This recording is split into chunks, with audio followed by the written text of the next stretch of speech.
अंग्रेजों ने भारत पे 200 साल राज किया, हमें लूटा, हम पे जुर्म किए। वो हमेशा अपने आप को इंडियन से सुपीरियर मानते थे। यहाँ तक कि इंडिया में ही बहुत सारे ऐसे रेस्टोरेंट थे जहाँ पर कुत्तों और खुद भारतीयों को जाना अलाउ नहीं था। लेकिन फिर लाखों क्रांतिकारियों और देशभक्तों ने अपनी जान की कुर्बानी लगा के हमें आज़ादी दिलाई। लेकिन समय का चक्र बदलते देर नहीं लगती मेरे दोस्त, और वही ब्रिटिशर्स जो कभी इंडियंस को अपने बगल में नहीं बिठाते थे, आज उन्हीं इंडियंस ने उनकी बहुत बड़ी बड़ी कंपनियों को एक्वायर कर लिया, उनके मालिक बन के बैठ गए। और आज यूके में रह के ही बहुत सारे ब्रिटिशर्स इंडिया के लिए काम कर रहे हैं, और उसमें ही बहुत बड़ा योगदान रतन टाटा जी का रहा है। 21वीं सदी हम भारतीयों की है। कभी सपेरों का देश कहने वाले लोग आज हमारी प्रगति देख के खामोश हो गए हैं। और इस तरफ की शुरुआत होती है इस सदी की स्टार्टिंग में, जब रतन टाटा के एक फैसले ने पूरी चाय इंडस्ट्री को बदल के रख दिया।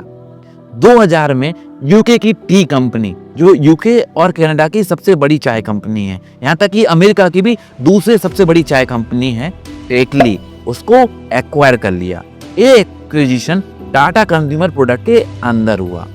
ये पूरी दुनिया के लिए एक चौंकाने वाला डिसीजन था। क्यों? क्योंकि जनरली बड़ी कंपनी छोटी कंपनी को एक्वायर करती हैं, लेकिन टाटा टी टेटली के सामने एक छोटा ब्रांड था।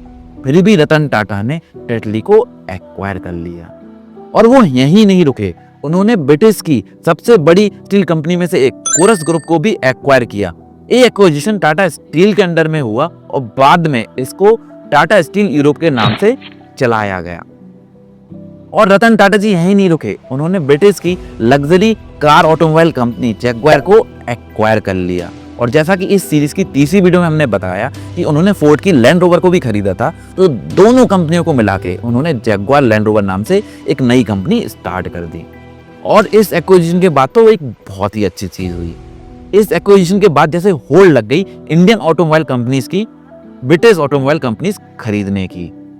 1994 में आइसन मोटर ने तो ऑलरेडी रॉयल एनफील्ड खरीद ली थी, लेकिन उसके बाद 2023 में महिंद्रा एंड महिंद्रा ने बीएसए मोटरसाइकिल को भी एक्वायर कर लिया। और 2020 में टीवीएस ने तो ब्रिटिश की आइकनिक ब्रांड नॉर्टन को भी एक्वायर कर लिया।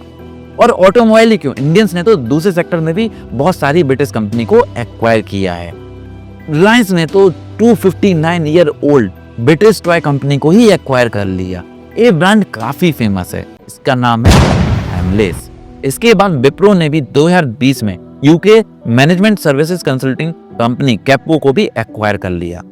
और यहाँ तक कि रतन टाटा जब 2012 में टाटा सन्स के चेयरमैन पद से रिटायर हुए, उसके बाद भी टाटा ग्रुप ने ब्रिटिश कंपनी को खरीदना और उनको एक्वायर करना बंद नहीं किया। और उन्होंने 2023 में $5 billion investment UK electric car battery factory में इन्वेस्टमेंट करने का अनाउंसमेंट कर दिया। आज के टाइम पे कोई इंडियन कंपनी कोई फॉरेन कंपनी खरीद ले तो कोई बहुत बड़ी बात नहीं है, लेकिन 25 साल पहले थी। तो ये माइंडसेट और एक कॉन्फिडेंस कहीं ना कहीं रतन टाटा जी के वजह से ही आया, जिन्होंने इंडियन ब्रांड को इंटरनेशनल ब्रांड बनाने की सोच रखी। विजन हो तो ऐसा। एक इंटरव्यू में जब रतन टाटा जी से पूछा गया कि वो अपना फेलियर और स्ट्रेस को कैसे हैंडल करते हैं, तो उन्हें एक बहुत ही शानदार जवाब दिया। तो इसको देखने के लिए इस सीरीज का 5th पार्ट मिस ना करें।